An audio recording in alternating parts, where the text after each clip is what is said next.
Hello, dear students. Today we are going to start wave motion one short lecture.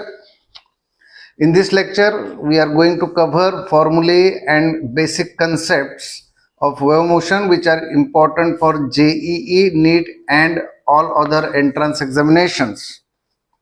अब wave motion में सबसे important formula जो आपको ध्यान में रखना है वो क्या है? वो है equation of simple harmonic progressive wave, that is y is equal to a sine of 2 pi t upon t minus x upon lambda. ये सबसे पहला इम्पोर्टेंट फार्मूला जो आपको ध्यान में रखना है।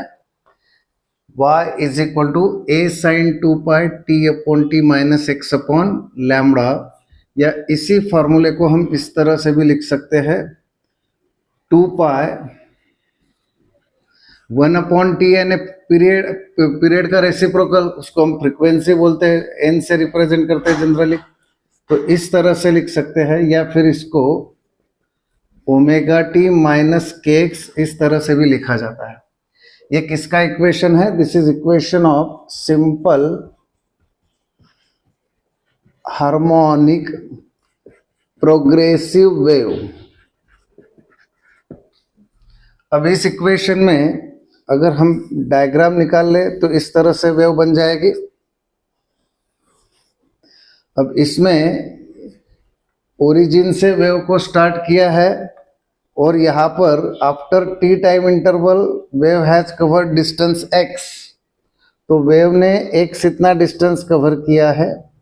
स्मॉल a इसकी एम्पलीट्यूड हमने ले ली है, x यानी distance travelled by the wave in time small t, और ये जो कैपिटल T है इसमें लैम्बडा इतना डिस्टेंस ट्रेवल हुआ है यहाँ से O से A, A से B तक, तो एक वेव की जो डिस्टेंस होती है उसको हम वेवलेंथ बोलते हैं, और उसके लिए जो समय लगता है उसको हम पीरियड बोलते हैं। तो इस इक्वेशन में स्मॉल t क्या है? Time taken by the wave to cover distance small x, और कैपिटल T क्या है? Time taken by the wave to cover distance lambda.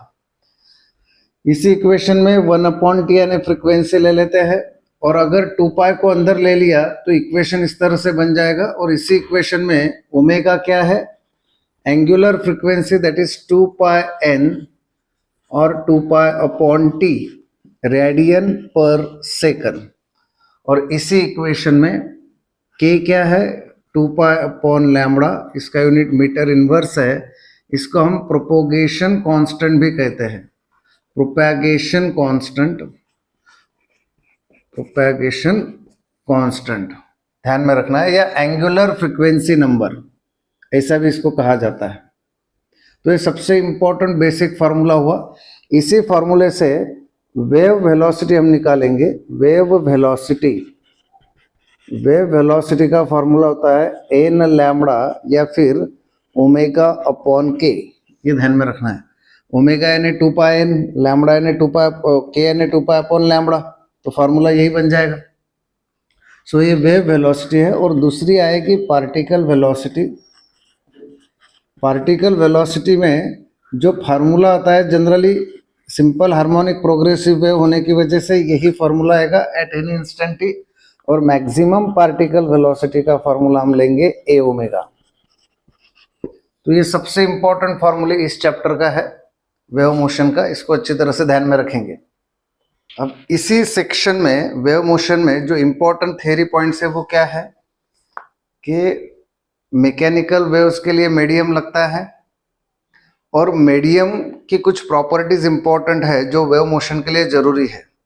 Medium की कौन कौन सी प्रॉपर्टी है? तो medium must possesses elasticity, medium को इनर्शिया होना चाहिए, और मीडियम में जो मॉलिक्यूल्स है उनमें मिनिमम फ्रिक्शन होना चाहिए। What are the conditions for the formation of wave in a medium? Particularly हम मैकेनिकल वेव की बात कर रहे हैं, तो उसमें 3 इंपॉर्टेंट पॉइंट है, इनर्शिया, इलास्टिसिटी और minimum friction between the molecules. Inertia किस लिए जरूरी है? So that particle can store energy in the form of kinetic energy. Elasticity किस लिए जरूरी है? So that medium can regain its original shape. Molecule फिर से उसी जगह पर आ जाए। और मिनिमम फ्रिक्शन किस लिए जरूरी है कि अगर मीडियम में मॉलिक्यूल्स का फ्रिक्शन मिनिमम होगा तो वेव ज्यादा दूर तक जा सके जी, लॉन्ग लास्टिंग वेव रहेगी। तो ये हो गई condition for the formation of wave. Medium must possesses inertia, elasticity और मिनिमम फ्रिक्शन। अब मैकेनिकल वेव्स दो तरह के होते हैं। तो जो दो टाइप्स मैकेनिकल वेव्स के हैं वो ऑन विच बिहाफ है, mechanical waves are classified into two types on the basis of mode of vibration of molecule with respect to propagation of wave। अगर molecules wave के propagation को perpendicular vibrate कर रहे हैं तो उसको हम transverse wave बोलेंगे। Whenever particles of the medium vibrate perpendicular to the direction of propagation of wave, we call that wave as a transverse wave। and whenever particles of the medium vibrate parallel to the direction of propagation of wave, हम उस wave को longitudinal wave कहेंगे। जैसे waves on string, waves on surface of water, electromagnetic wave, ये सारे radio wave, light wave, ये सारे transverse waves है जिसमें particles of the medium vibrate perpendicular to the direction of propagation of wave.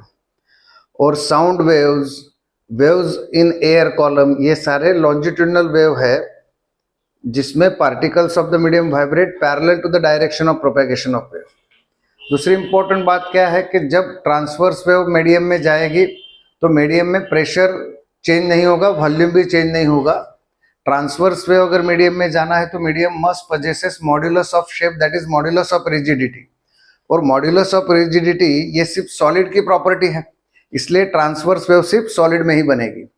अगर हम लॉन्जिट्यूडिनल वेव की बात करते हैं तो medium must possesses bulk modulus. Medium को बल्क मॉड्यूलस की इलास्टिसिटी होनी चाहिए। बल्क मॉड्यूलस सॉलिड, लिक्विड और गैसेस तीनों की प्रॉपर्टी है, इसलिए longitudinal wave can be produced in solid, liquid as well as gases. ठीक है।